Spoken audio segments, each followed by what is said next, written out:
YouTube? We're back again, once again, with another review. This time it's for Jurassic Park 2. Continuing my little trilogy review. Remember, there's spoilers here, so remember, if you don't want to know anything about Jurassic Park 2, also known as the Lost World Jurassic Park, click it, save it, do what you can, watch it, come back, then watch this. Alright, so let's get started with this one.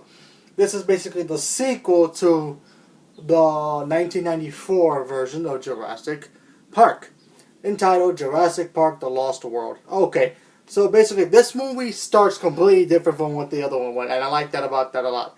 Because, you know, when you get sequels, sometimes, you know, you get the same plot points, you know, copied, and they just do a little different this and this and that. Not in this case. It's kind of completely different. I think Spielberg knew that, because he directs this one again. And it's completely different from what he was doing in the first one. Basically, John Hamm, the CEO of Engine, the company that basically made Jurassic Park, he's very sick, and, you know, he's just, you know, getting weaker, he's getting ready to retire. So he calls upon his good friend, Ian Malcolm, also known as Jeff Goldblum, who makes his return in this movie, and he tells him that his girlfriend, who's also a paleontologist who likes taking pictures, is in an island taking pictures of the dinosaurs. Now, he finds out this and he goes, "Where is she?" And he's like, "Too late, she's already gone with a team to explore the world that they basically put the dinosaurs in."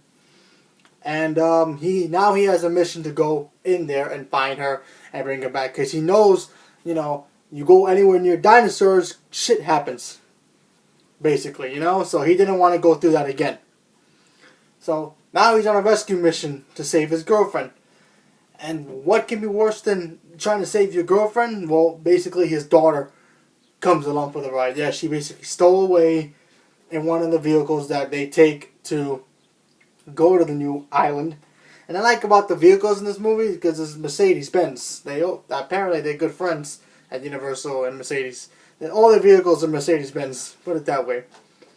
Oh, Vince Vaughn is in this movie, and he's not like how he usually is, you know, all comedian, all laugh. I mean, there's some moments in here he's funny, but he pretty good serious, did a good job with being serious. I like that a lot.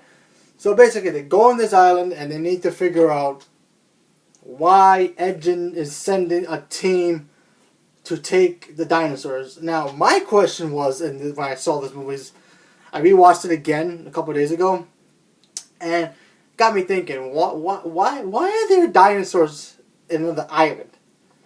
So what, did Engine just create the dinosaurs in the lab, throw them over there in the other island, let them hatch and let them go nuts, and they just completely forgot, oh my god, we forgot there were dinosaurs in there?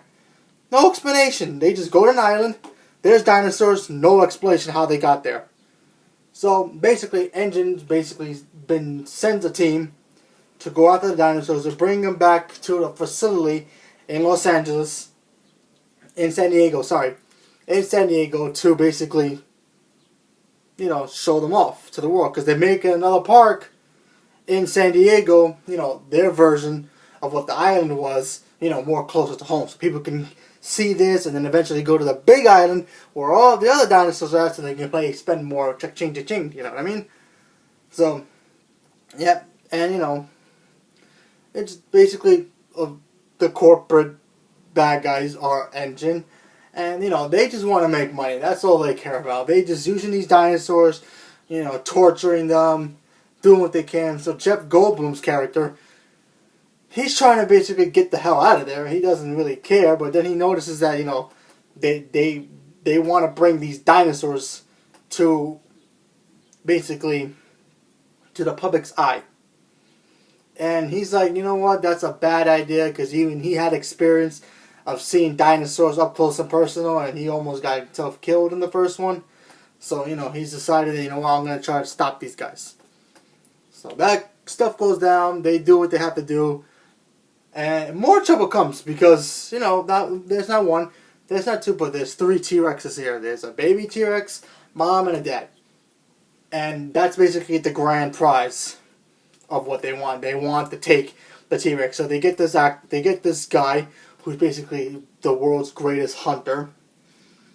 He's hunting wild elephants, boar, you name it. And his thrill, he's always dreamed about capturing a dinosaur. I mean, honestly, if you're a hunter, even though poaching is wrong, even who wouldn't want to go after a Tyrannosaurus Rex and claim a victory, saying that, you know what, I captured T-Rex and I'm one of the greats now. So he goes off, tries to find the dinosaurs, capture the baby, so that way the parents can come after them, and then they get captured.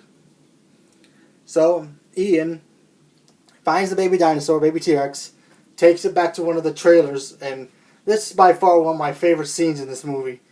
They take it back to the trailer, and then the baby dinosaur, baby T-Rex, doesn't know, that they're trying to help him because his leg's been pinned down, and he's has a fracture in his leg. So mom and dad come to the rescue, and they are not happy at all. They go ballistic, and they basically attack him and his girlfriend and his daughter and the crew where he went with, in their trailer park. Basically, the trailer gets flipped over, pushed into a cliff, and one of the other guys who was not even in there has to come and save them by using another car to try to pull it in. What's a really cool scene. It's a two-way, trailer, and it's going off a cliff. They basically pushing this trailer over a cliff, and it's like tilting into the cliff, and you're thinking, oh my god, it's gonna be there, and then things are gonna be messy. But no, pretty much everybody gets saved. What really interesting to me in this movie is what they did with the raptors in this movie. Raptors weren't as focused as the other one, which is kind of a letdown because the raptors are pretty cool. They were in it, they did their thing, and then they were gone. I was like, wait a minute. Usually all the movies end up with the raptors anyway. But, whatever. Then we get to a part which I to this day, cannot stand. Like, half this movie is basically them surviving in an island with dinosaurs. That was cool. That made sense. That was fun to look. Because it was a thriller. It got you in the edge of the seat when you first see it. You didn't know what was going to happen. But then it turns a whole other direction. Why? Because the T-Rex has been captured, and so is the baby, and what they do with it, they take it back to San Diego. Yeah. Then the dinosaur's in the boat traveling to San Diego, and what happens? He gets loose, and he goes into the city, and by far, I swear to you people, this is the worst 10, 15, maybe 20 minutes of the movie left of the movie, and this movie's long, and I don't know why Spielberg even did this part. If he wouldn't have cut this part out, this movie would have been better. But honestly, I can't stand this half of this movie. It's boring. I mean, honestly, a dinosaur in the city does not make any sense at all. I don't know why they did that, but you know what? That's Hollywood for you. They just wanted to keep it going. Yeah, basically, the baby T-Rex is the main focus again, and the dad dinosaur goes after his son, trying to save him, and he's loose in the city, destroying buses, eating a dog, drinking water out of a pool. It's just ridiculous. I don't understand that part at all. Dinosaurs are meant to be in, without buildings, okay? And people just keep running and running and running, and the dinosaur eats them, of course. But you know what? To this day, I don't even watch that part because that's not for me. I don't like that part. I like them better than the island, where it makes more sense. Because dinosaurs, are in forests, the woods, stuff like that. That made sense. That going to the city, absolutely sense. Only creature that can go into the city and make it believable is Godzilla. Okay, dinosaurs don't belong in the city. They just don't. I'm sorry. Just doesn't make any sense. But once they get the dinosaur back, they finally put it back in the boat, send it back to the island, and yet, once again, I forgot to tell you, they like I said, they don't mention how these dinosaurs even got in that island in the first place. But you know what? That's basically it. And then, of course, the company that basically does all this stuff called Engine, they cover it up. They say it was all hoax and la la la, and all this and this and that. Anyway, bottom line, Jurassic Park 2, The Lost World, is a great movie, minus, the ending. Minus that part, my opinion, is a great movie. If I had to add that part, it's just a good movie. It's still a good movie, but if you take that part out, it'd be better. I still enjoyed it. I even rewatched it again the other day. I even watched the whole thing. Minus that last 10, 15, 20 minutes of the movie. Still bothers me, but yep. Movie's still good, so I'm going to give Jurassic Park The Lost World an 8.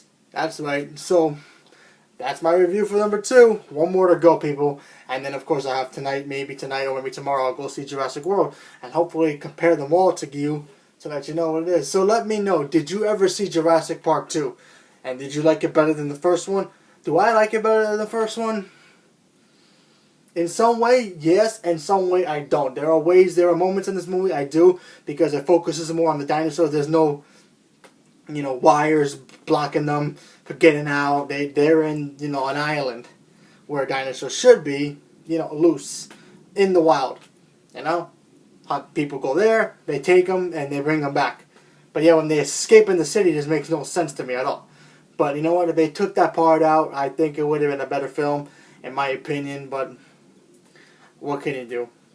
So like I said, I'm going to give Jurassic Park The Lost World an 8. It's still a good movie, but, like I said, minus that part. If you want to watch the whole movie, let me know. Did you even like this movie? Did you ever see it? Do you like this one better than the first one? To me, like I said, I still have to give it to number 1, just for what that film represents to the film industry as the way they made it. But, yeah, I still like it. So leave a comment below, let me know. And of course, stay tuned for part 3, which will be Jurassic Park 3. I'll be putting it up soon as I can. And of course, I'll be going to see Jurassic World pretty soon. And I'll have a review for that before the weekend. So, thank you. Very good. Have a very good day.